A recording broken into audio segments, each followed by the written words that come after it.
Hello students, today next type of reaction, displacement reaction. Before this you have studied about combination reaction and decomposition reaction. Now first we will study about an activity that has been taken from your NCERT book. This photo has been taken from Google, so thanks to Google. In this, these are copper sulfate crystals. Common name इनका है blue vitriol and formula is CuSO4 5H2O. In this there are 5 H2O. ये है water of crystallization. इसमें 5 molecules of water are present as water of crystallization. अब हम इस activity को कैसे करेंगे? Procedure: prepare copper sulphate solution bye dissolving it in water. हमने थोड़ा सा कॉपर सल्फेट लिया और उसको वाटर के अंदर डिसॉल्व किया, तो ये जो बीकर में है ये है कॉपर सल्फेट सॉल्यूशन. CuSO4 और ब्रैकेट में AQ मीन्स एक्वस. एक्वस का मतलब है जब हम किसी चीज को पानी में डिसॉल्व करते हैं तो वो एक्वस सॉल्यूशन होता है. फर्स्ट स्टेप हो गया. Next, take 3 iron nails and clean them by rubbing with sand paper. आपको 3 कील लेनी है और इनको सैंड पेपर से रब करके साफ कर लेना है. ये सैंड पेपर है.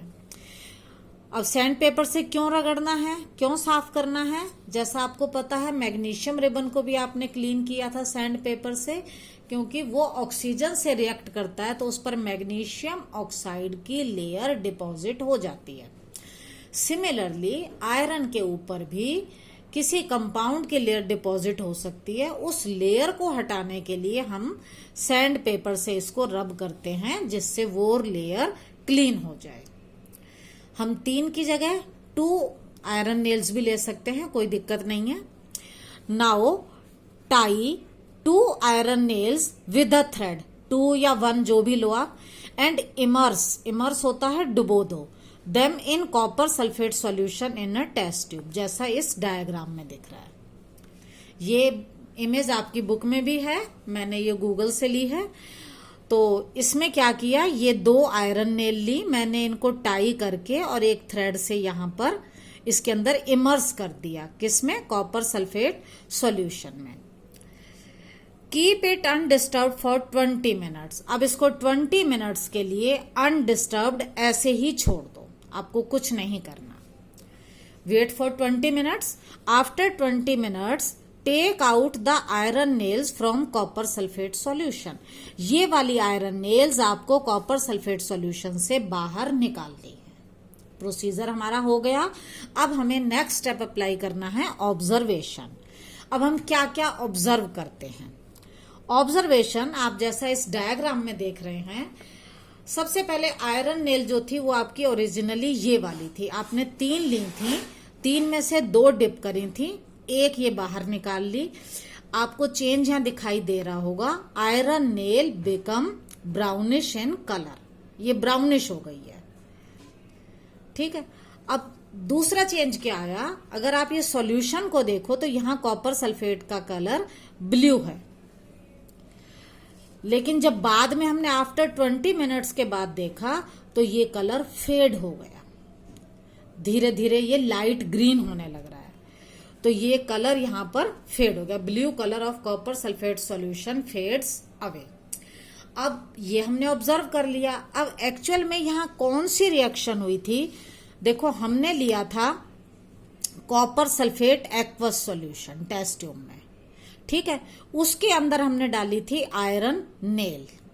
इन दोनों के बीच में रिएक्शन हुई और रिएक्शन के बाद क्या हुआ कि ये जो आयरन है Fe आयरन नेल, इस आयरन ने क्या किया, यहां से कॉपर को डिस्प्लेस कर दिया. डिस्प्लेस का मतलब होता है अपनी पोजीशन से हटाना.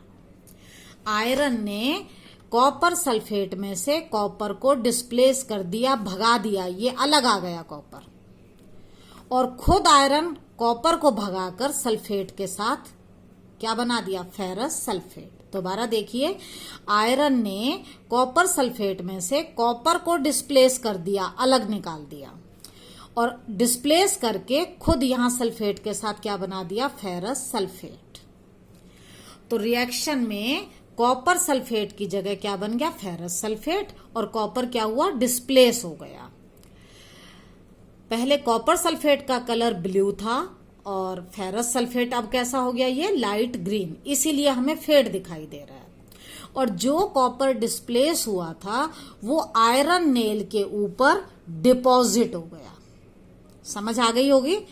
तो इस रिएक्शन में क्या हुआ, ये जो आयरन है ये मोर रिएक्टिव है, मोर रिएक्टिव। जैसे अब क्लास में एक बेंच पर 2 बच्चे बैठे हैं और कोई ताकतवर सा बच्चा आए और एक बच्चे को हटा दे और खुद बैठ जाए, सेम यहां हुआ। यहां पर जो आयरन है ये मोर रिएक्टिव है।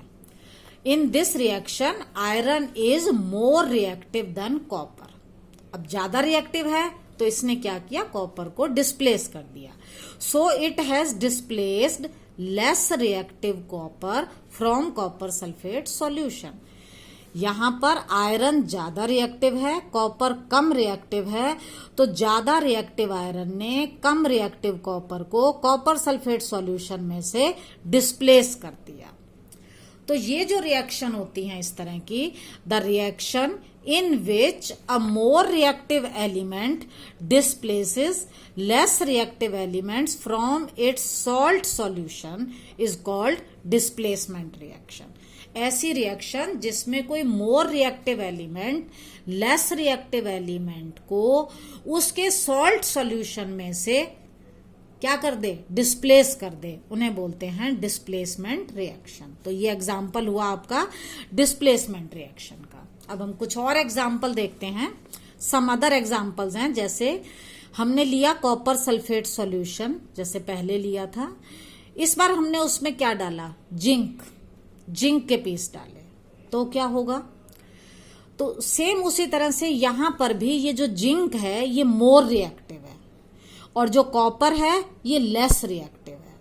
मैंने बताया कि more reactive element less reactive element को डिस्प्लेस करता है इसके सॉल्ट सॉल्यूशन में से। ये इसका कॉपर का सॉल्ट सॉल्यूशन है। तो यहां पर भी जिंक ने कॉपर को डिस्प्लेस कर दिया, कॉपर अलग हो गया और खुद सल्फेट के साथ मिलकर इसने जिंक सल्फेट बना दिया। अब इस रिएक्शन में क्या होगा, कॉपर सल्फेट ब्लू कलर का था, तो पिछली में देखा था तो वो लाइट ग्रीन हो गया था। इसमें ये ब्लू से कलरलेस हो जाएगा क्योंकि जिंक सल्फेट कलरलेस होता है और जिंक के ऊपर कॉपर डिपॉजिट हो जाएगा। तो in this reaction zinc is more reactive than copper, so it has displaced less reactive copper from copper sulphate solution, therefore blue colour changes to colourless. कई बार क्वेश्चन आ जाता है, when we immerse zinc in copper sulfate solution, why the color changes from blue to colorless? या what happens, तो what happens में आएगा blue color changes to colorless because क्या reason है, same, zinc is more reactive than copper, so it displaced less reactive copper from copper sulfate solution, therefore blue color changes to colorless and copper gets deposited on zinc। एक और reaction लेते हैं हम, इसमें lead plus copper chloride है। यहां पर भी same, lead is more reactive, copper is less reactive. More reactive क्या करेगा, लेस रिएक्टिव को डिस्प्लेस करेगा, तो कॉपर डिस्प्लेस हो गया और ये क्लोराइड के साथ मिलकर इसने बनाया लेड क्लोराइड। फिर कलर चेंज हुआ ब्लू से कलरलेस क्योंकि ये कलरलेस होता है। तो therefore lead displaces copper from copper chloride solution and colour changes from blue to colourless. अब जरा एक क्वेश्चन का आंसर आप दीजिए, what will happen if copper wire, wire ले सकते हो, कॉपर पीस ले सकते हो, is immersed in zinc sulphate solution.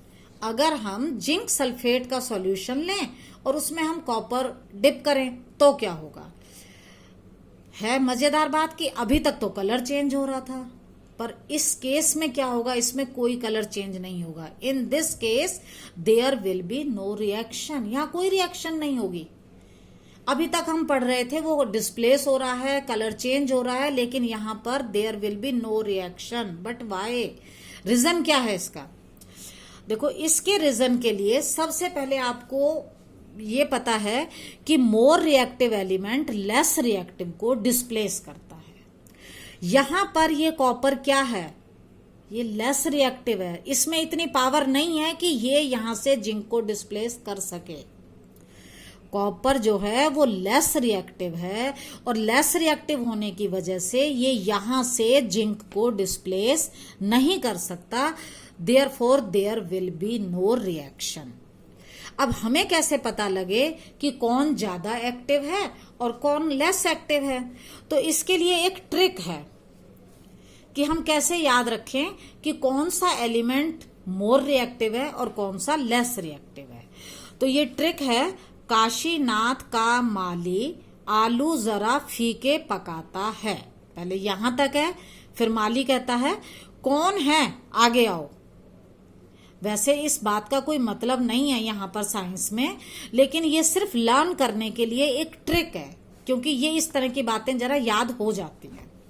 अब इससे हम कैसे याद रखेंगे? देखो, ये के होता है पोटेशियम, ना Na होता है सोडियम, Ca कैल्शियम, इसका हमने म लिया Mg मैग्नीशियम, आलू से हमने लिया Al एल्यूमिनियम, जरा में हमने लिया Zn जिंक, फीके में हमने Fe लिया आयरन, पकाना में P से Pb लेड, और है हाइड्रोजन। उसके बाद दोबारा आता है कौन के लिए हमने लिया Cu कॉपर। देखो, अब ये है दोनों एक से हैं, यहां थोड़ा सा आपको याद रखना पड़ेगा, पहले H है फिर Hg है। Hg होता है मरकरी, आगे में Ag सिल्वर, आओ में Au गोल्ड। तो इसमें क्या है, पोटेशियम जो है वो सबसे ज्यादा रिएक्टिव है और इनमें गोल्ड सबसे कम रिएक्टिव है। अभी जो हमारा क्वेश्चन था उसमें हमें कॉपर और जिंक में से देखना था।